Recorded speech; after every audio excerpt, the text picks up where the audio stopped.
This is Special Prosecutor Larry KLAYMAN. I'm the only lawyer ever to obtain a court ruling that a president of the United States committed a crime. For truth. For competition. As a young lawyer, I helped break up AT&T. That's why you have all your cell phones today. For sovereignty.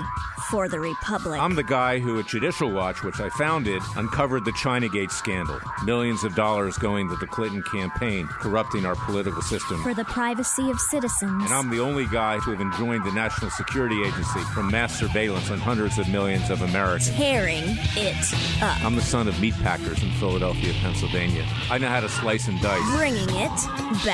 We're going to take this country apart and put it back together again in the way envisioned by our founding fathers. It's not just talk. We're not just regurgitating news stories. Larry KLAYMAN, special prosecutor, is making the news. And now, here's Larry.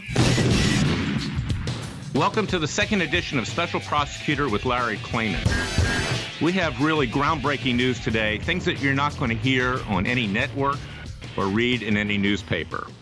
I'm going to give you my take on the firing of James Comey and what it means, the backstory, the story that you haven't heard, based on 40 years of experience fighting in the trenches of Washington, D.C. We're then going to talk about what happened to a brave person by the name of Kiara. I'm not going to give her last name at this point because we're going to be bringing a lawsuit because she was beaten up by leftist demonstrators at the University of California at Berkeley while the police at Berkeley just stood around and watched it happen. There's a big problem in the California system these days, and we have to resolve that. And we're seeking to do that at Freedom Watch.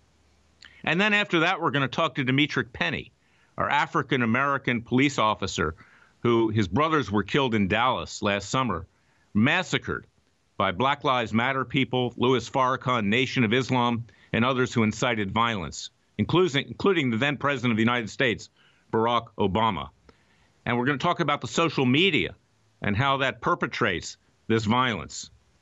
And last but not least is a good friend of mine, Franklin Raff, who used to be the producer of the show on this network, G. Gordon Liddy's show, who's not only a talk show host in his own right, extremely talented, but very funny.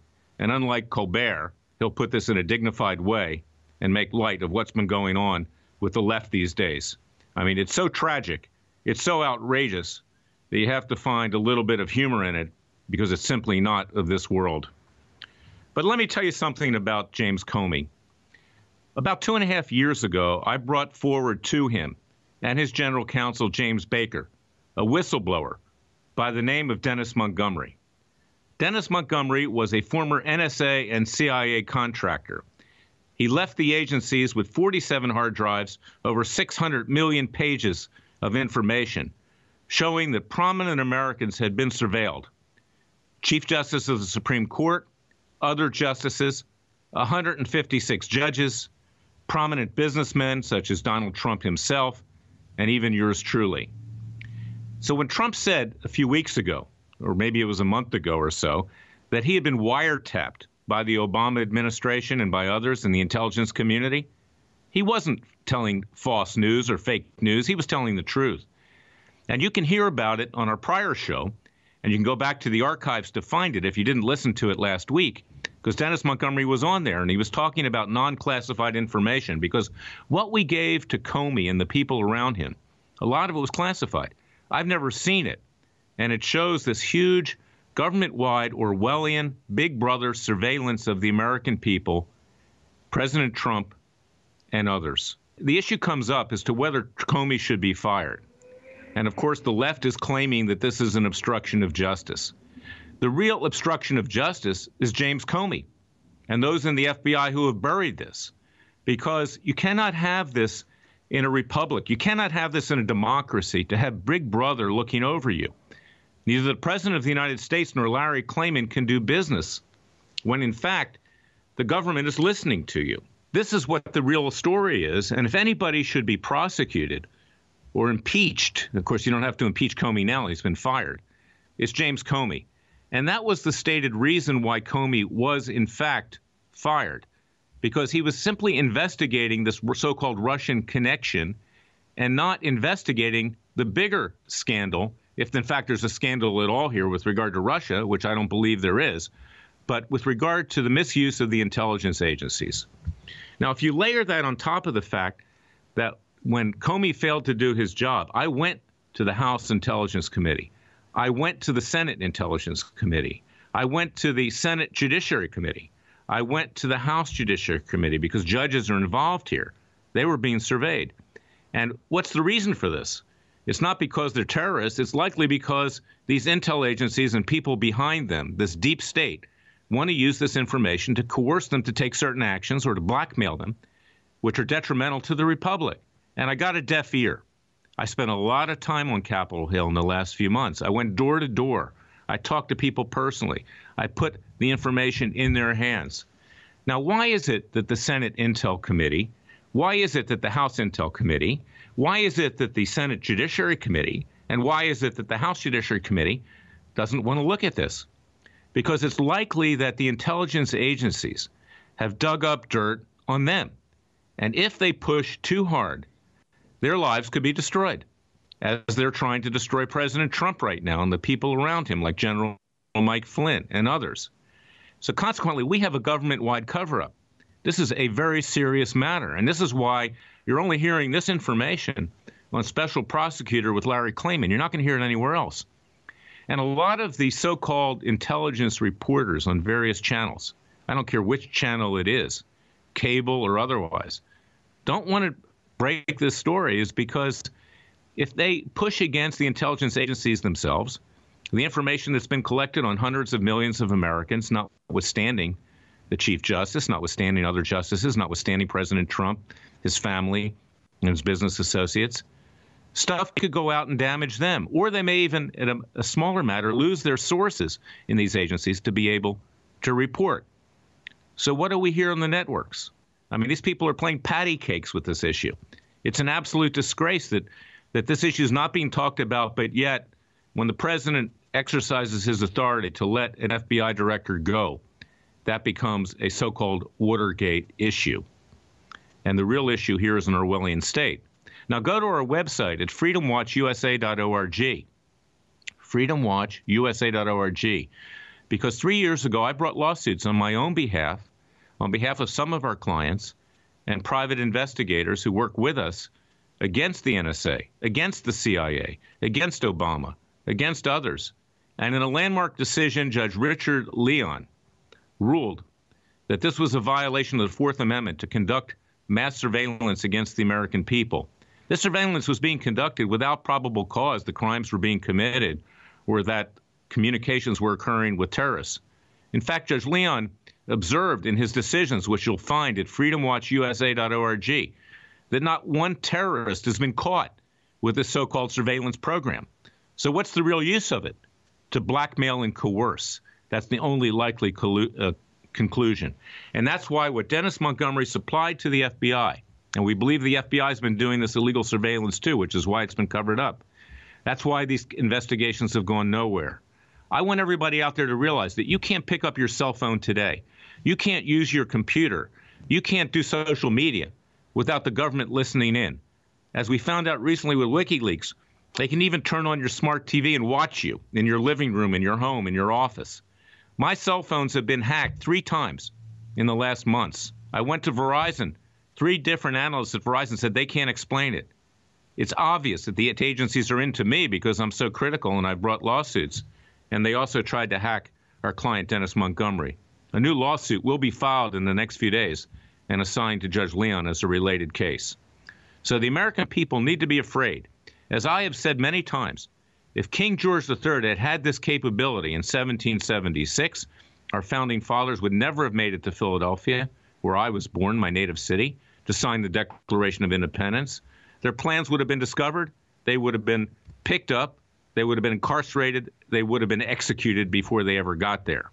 And that's the seriousness of this matter. So when you listen to the leftist Washington Post, which today suggested that even Attorney Jeff Sessions should have bar complaints filed against him, that he should have himself removed, impeached, or in fact have his law license revoked by various bar associations because he recommended the removal of James Comey and he had a so-called conflict of interest. Recognize that these leftists are out to destroy President Trump. They're out to destroy the republic. They want to see a socialist state. You know, they have this great concern about Russia. Well, Russia to them particularly Moscow, is like Mecca to Muslims. That's their home turf. They love the left. They love socialism. Some of them even are communists. You got Van Jones on CNN, who's a communist. He had to leave the Obama administration. It was so bad. This is a joke. The real issue here is the misuse of the intelligence industry, of the intelligence agencies, and that is why James Comey was fired. And he should be happy thus far that he's not only been fired, because he should be subject to a criminal investigation and in all likelihood indicted and convicted of obstructing justice, of the misuse of mass surveillance against not President Trump, not just me, but not just others, but the hundreds of millions of Americans. And that's my message in the opening statement today. I want to take this time to tell you a little bit about my history and Freedom Watch. It was in 1994 that I started Judicial Watch to watch judges, because I had seen that they had grown very lawless, that they were not following the rule of law, but doing the bidding of the politicians primarily. And then I ran for the U.S. Senate in Florida in 2003 and 2004, and I didn't win.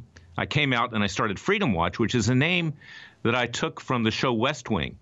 That was the product of Aaron Sorkin, the leftist producer and writer. He created a character, Harry Claypool, of Freedom Watch. I thought it was a good name, and that's what I've been doing ever since. We bring hardcore litigation. This is what we're going to talk about in the next segment. I'm the only lawyer ever to have a court rule that a president of the United States committed a crime. That was Bill Clinton. I'm the only lawyer who ever enjoined the National Security Agency twice from illegal surveillance, as we talked about during the first segment. We do really hard-hitting stuff at Freedom Watch, much more hard-hitting than what Judicial Watch is currently doing. And I appreciate what they're doing. I'm happy when they succeed. And I'm sure they may be happy when I succeed, because we're all here for the United States. We're all here for our republic. And that's what Freedom Watch is about. Go to freedomwatchusa.org and see what we do and support us. And God bless you. Special Prosecutor Larry Klayman.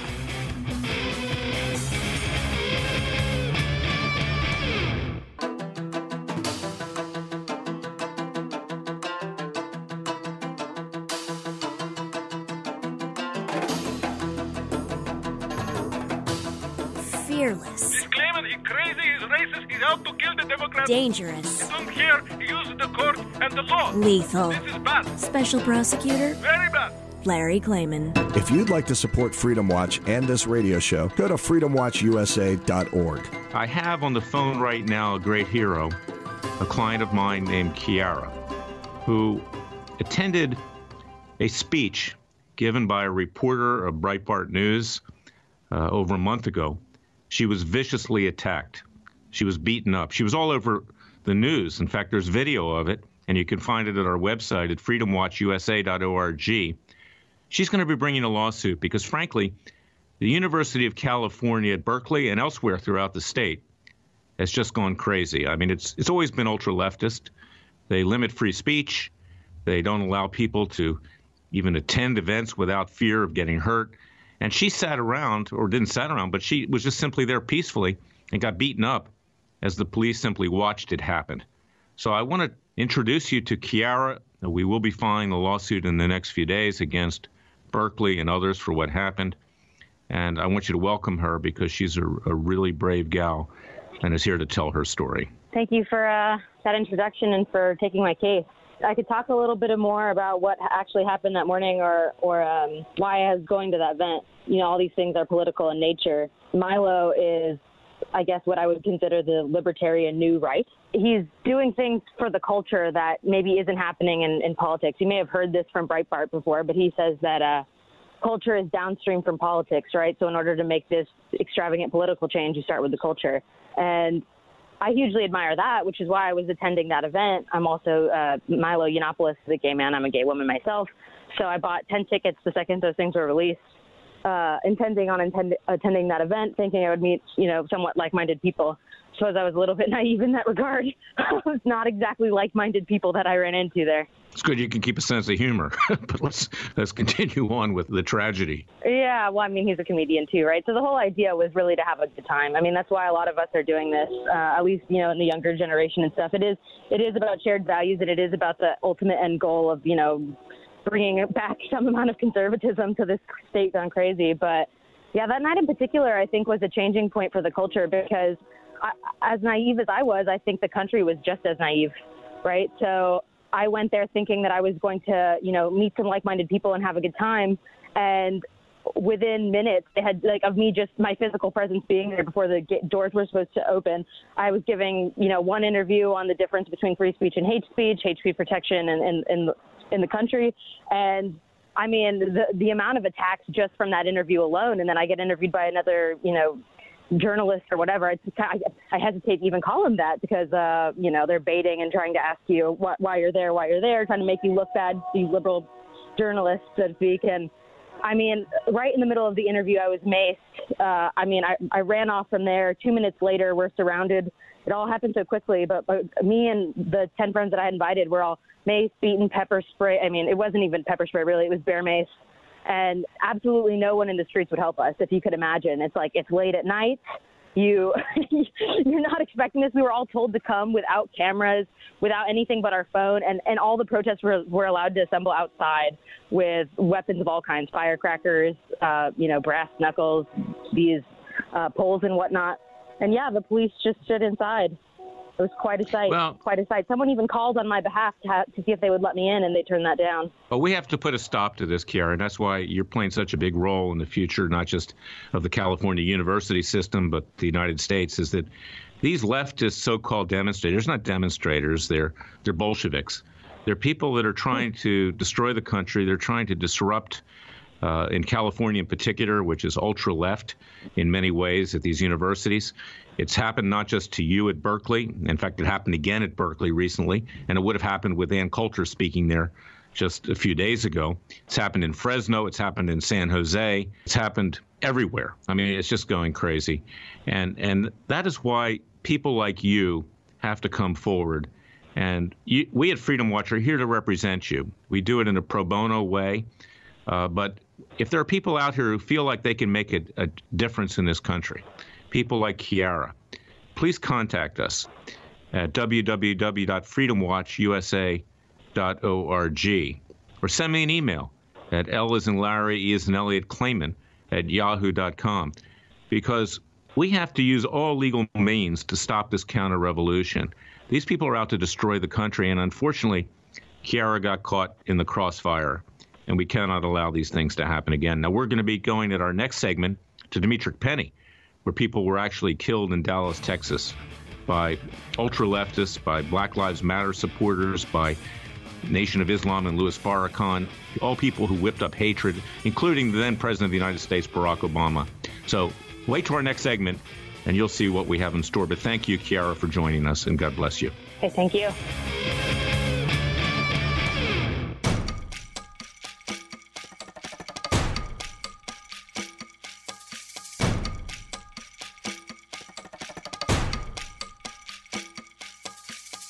And now, 4 words that make corrupt politicians make wee-wee in their little pants. Transparency and the rule of law will be the touchstones of this presidency. But we have to pass the bill so that you can find out what is in it. Special Prosecutor Larry KLAYMAN. To support Freedom Watch and this radio show, go to freedomwatchusa.org. Welcome back to Special Prosecutor with Larry KLAYMAN. That's yours truly. I've got on the line a great friend of mine. He's become a great friend over the last year. He's a very brave police officer in Dallas, Texas. He's African-American. And in fact, he brought cases against Black Lives Matter and also the Black Panthers Party, New Black Panthers Party, Louis Farrakhan, Nation of Islam, and others over the massacre that occurred in Dallas, Texas about a year ago. It was a very sad event. Police officers were killed. I have law enforcement in my family. I consider myself law enforcement. And Demetric Penny and I brought a lawsuit against these groups and individuals who resulted in the death of his brothers, and he was assaulted. And I want to turn it over to Demetric right now, because this is part and parcel to what we were talking about with Kiara before, her being beaten up at Berkeley. The left in this country, the black separatist movement run by Black Lives Matter, run by the New Black Panthers Party, by Louis Farrakhan and his black Muslim groups up there, Nation of Islam. They want to destabilize this country. They want to divide the races, not unite the races. We want to bring people together, and we want this country to succeed. And therefore, we have to take strong legal action to the best we can. And Dmytryk did that, and he risked his life. And when he did that, he was threatened. I was threatened by these people because they're vicious. They're vicious people who want to destroy law enforcement. They are racists, and they're people, frankly, who need to be addressed in courts of law. Now, sometimes you get judges who will address it. Sometimes you don't. But we always have to try. We're not going to give up. Dmytryk, I want to introduce you to our audience, and thank you, my good friend, for coming on today. Tell us your story and why you brought this lawsuit along with me. Absolutely. Thank you for having me on. Basically, I mean, most people know my platform. I mean, obviously, I'm a strong advocate for law enforcement.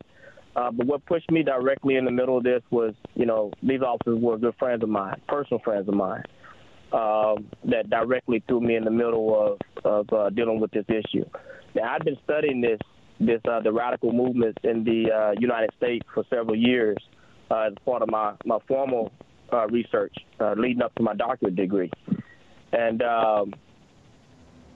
when the shooting happened in Dallas, I was directly involved because of my foundation.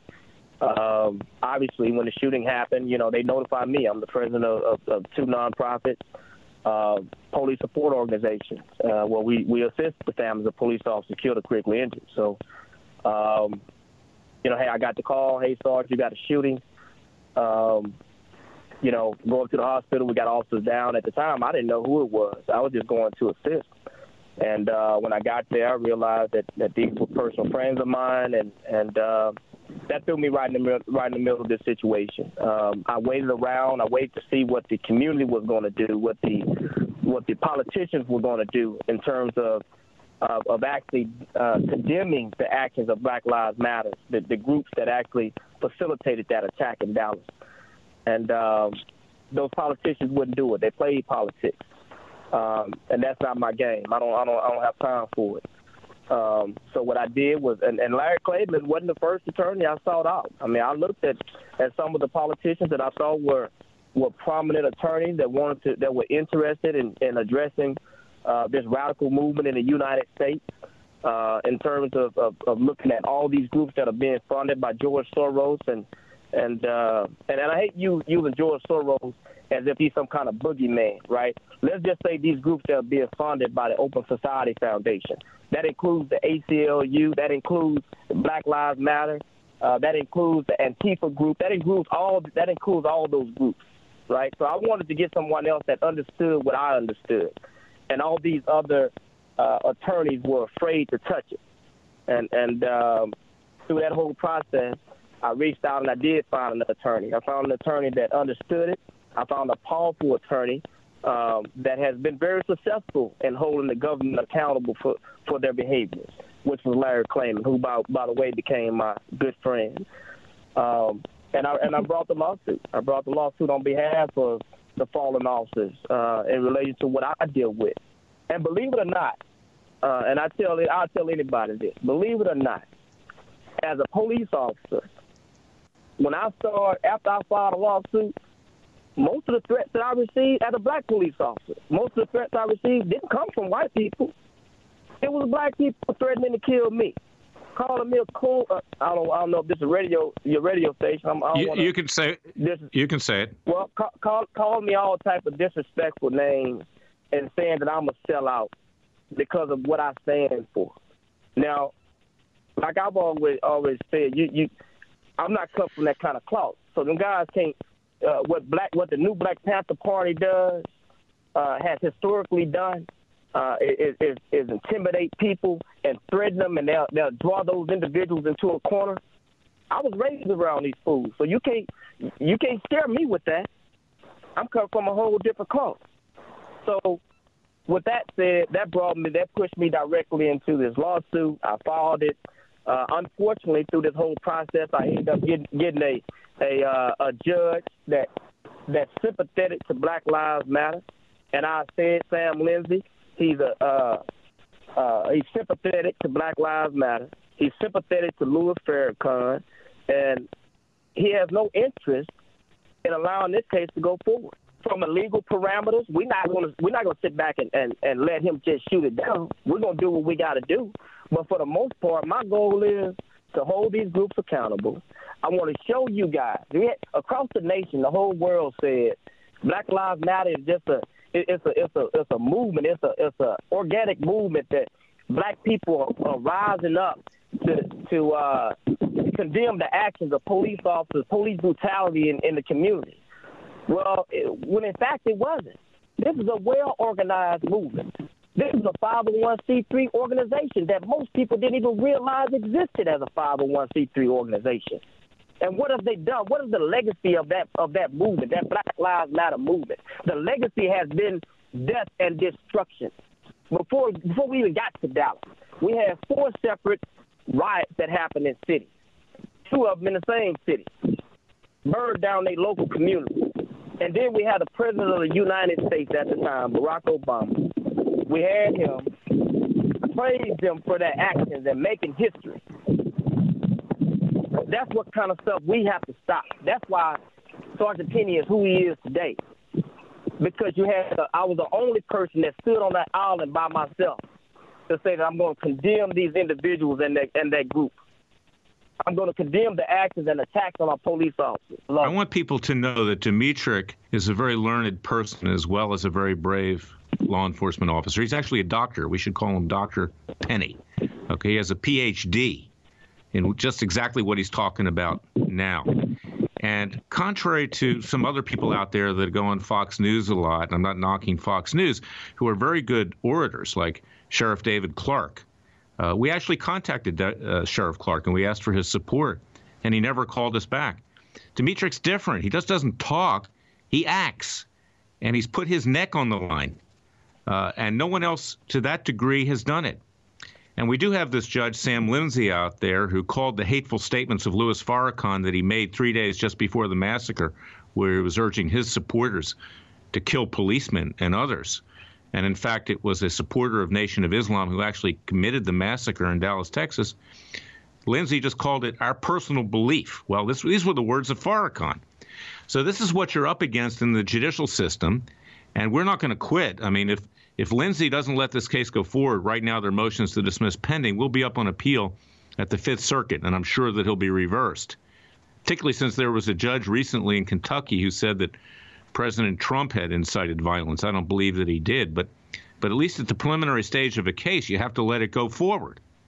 Now, we have another case on behalf of a father of one of the fallen officers, and that's a different judge. And we're hopeful that that judge will not be biased like Judge Lindsay is. It appears to be with some of his statements. And hopefully Judge Lindsay will change his mind and do the right thing. But you know what? This is the state of the judiciary today. It's hit and miss. And you can see that President Trump, with his immigration orders, with sanctuary cities, with vetting refugees from Syria and elsewhere, how these leftist judges have tried to throw a monkey wrench into things. But we're not going to quit. And we're also going to work with Attorney General Jeff Sessions to get to the bottom of this, because we cannot have a lawless society. And Kiara, you're on the line still, and you can certainly weigh in here, where fine young ladies like Kiara are just going to hear somebody speak, or Dimitrik Penny with his brothers, or fathers of sons who are trying to keep the peace in Dallas, Texas, are attacked and killed. This is the country we live in. And who's financing this stuff? George Soros. Who's backing this stuff? The ACLU. Who incited this stuff? Former President Barack Obama and others. Hillary Clinton, she's a defendant in these cases. And we can't turn a blind eye.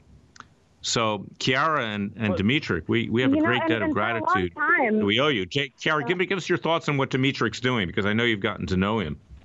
Oh, yeah. I mean, Demetrius and I are friends, too. And I'm just thinking about what you said about, Black Lives Matter and Antifa being related financially. And certainly at a very superficial, psychological level, that's the case, too, right? I mean, these people both kind of fall into this victim complex mindset, which is how they end up in the streets rioting, too. When I was in the streets at Berkeley, they were calling me a fascist and, a hateful, racist, bigoted Nazi. And it's like, they're calling me a homophobe. They don't even know I'm gay. You know, I like you said, they call you a coon, and they don't like. It's just so bizarre how it can affect someone so deeply. I'm of Jewish origin. I'm a Jewish Christian, but I'm very proud of my Jewish heritage. You know, I accepted Christ. But Louis Farrakhan is the most vehement, the most vicious anti-Semite in the United States. And, you know, he not just wants to kill white people and cops, he wants to kill Jews. So, hey, we're all in it. You know, we're minorities. And it's ironic that the minorities are persecuted more than the majority. When they know it works. Absolutely. Yeah, and the Republicans have been playing this game of law and order in a way that hasn't been advantageous for them for quite a while, because I don't know too many Republicans that act in favor of their party necessarily, you know, just because they want to in the moment. And that seems to be the case with the legal system and the swamp and the left right now. It's so difficult in California to get anything done under law and order as it should stand. Yes, and you know, I want to weigh in on this because I have a connection to all these different. Obviously, I'm connected to Kiara. Can you hear me? I can. Yes. This is where we're at. So, and I'm gonna let you explain your side of it. But essentially, you were attacked there in Berkeley at UC Berkeley. That group, the anti-fascist group, which appeared on that campus.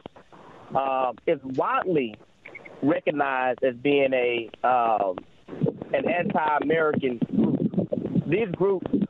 These groups are anti-American, yet they're being funded by legitimate organizations. With the Open Society Foundation is a multi-billion-dollar organization that provides money to nonprofit organizations, to other nonprofits. So keep in mind, in order for these groups to even exist, they have to report themselves as being a nonprofit organization, right? So they're receiving money to essentially carry out riots, to carry out attacks.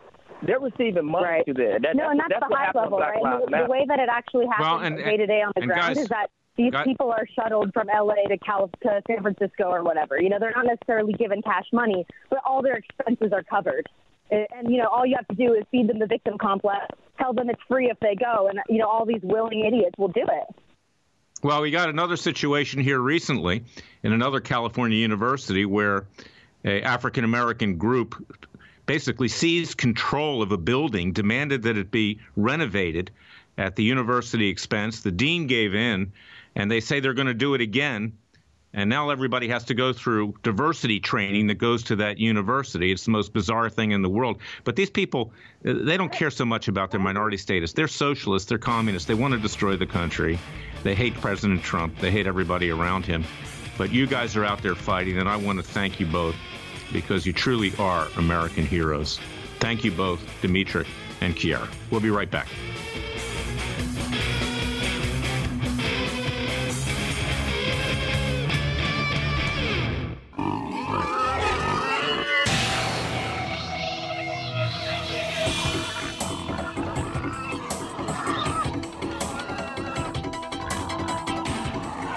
Before he was a trial lawyer, he sliced him and diced him. People used to ask me, Larry, what caused you to start Judicial Watch and now Freedom Watch, given the powerful forces in this country that put you at risk? In a meat packing plant. I'm the son of meat packers in Philadelphia, Pennsylvania. I know how to slice and dice. A very special prosecutor, Larry Klayman. Be the one who makes our country great again. Go to freedomwatchusa.org and donate. Welcome back to the Special Prosecutor with Larry Klayman. I've got on the phone right now a really good friend of mine, Franklin Raff, extremely talented talk show host in his own right at RAFFRADIO.com. And I was on his show yesterday talking about the whole situation with Comey. Now, Franklin is not just a talented host. He's not only a very intelligent individual, and we won't hold it against him that he went to Yale University, and he won't hold it against me that I went to Duke University, which has become like Yale in recent years in terms of being leftist. But I want to introduce you to Franklin because he has certain things to say about this whole situation with James Comey, threats to impeach the President of the United States, to have the law license of the Attorney General revoked for conflict of interest, and all of these things that the venomous, foaming at the mouth left has been spewing forth just in the last few days. Franklin, How are you doing? Great to be on your show here at Radio America. By the way, speaking of these fancy schools, I couldn't have gotten in these days. But did you hear about the thing at Harvard? They have a traditional commencement, and then this year they're having a segregated black commencement. I'm not kidding. It's 170 students, 530 guests, and they've signed up to attend the ceremony. And one of the organizers said this, and it sticks in my craw. She says, this lady named Woods, quote, "I know this is exactly what students like me need to be inspired as we leave this place as emerging global leaders. I can only imagine how special I will feel." This is a master's grad. "When I walk across the stage, and I'll be able to honor my identity and my struggle at Harvard." You know, if it wasn't so tragic, you could laugh like we're just doing right now. Well, we would have laughed her out of the room. Like we all felt elevated. You know, black, white, homosexual, female, male. I mean, Latino. My friend Francisco from Puerto Rico. We used to say jokes. Nothing was sacred. And that's because we loved each other and we enjoyed youth. But now it's this brand new victim culture. And, of course, as you know, the left is all over it. And what do you do, Franklin? You know, what do you do if you're white and you think you're black? You remember that woman a while back who thought she was black? I mean, does she qualify? I mean, what do you do? Yeah. She identified as black, and she had a powerful position in the NAACP. And then when she got pinched, they weren't mad at her. It was like a redefinition of the discussion of what is white and what is black. But now it is Comey that, of course, is aggressing the left and Trump, and it was extraordinary. You know, not going to charge Hillary? What a great guy. We love him. He's a dedicated public servant. And then it was, oh, my goodness, he's reopened the Hillary investigation. He's a partisan hack. This is a police state under Trump. And then, right, it was flipped. It was like Kerry, right? But I was for Comey before I was against him. Comey's investigating Trump's ties to Russia. Thank God. The civil servant is all that stands between us and fascism. And then, right, what was the last one, Larry, about Huma? Fingering Huma. He's a Trump stooge. Trump, you know, he's a brown shirt for Trump. He'll never let up. And then they fire the SOB, and then they're like, Trump has fired our hero. This is a crisis for the integrity of the Constitution, which is very funny. They're talking now about the Constitution. And I'd like to know from you, does this mean Hillary could face justice or not? No, it doesn't. It'll never happen. It's all talk. The whole justice system, Franklin, as you know, is broken down. And that's why what we're doing at Freedom Watch, what you do as a radio talk show host, like I do, you know, in part-time, is so important because we need to change the culture. We need to change the system. The legal system is broken down. And that's why I say, with regard to what Trump did, he did what he had to do.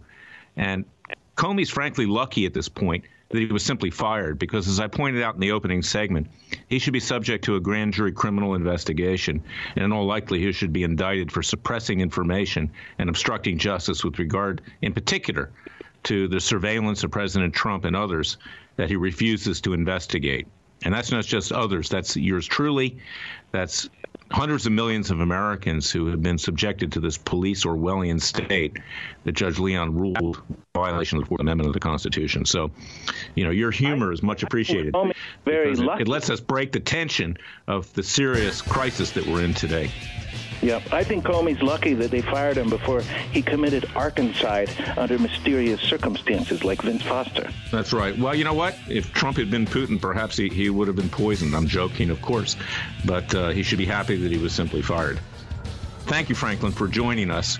And we'll have you back on future episodes, for lack of a better word. A Special Prosecutor with Larry Klayman.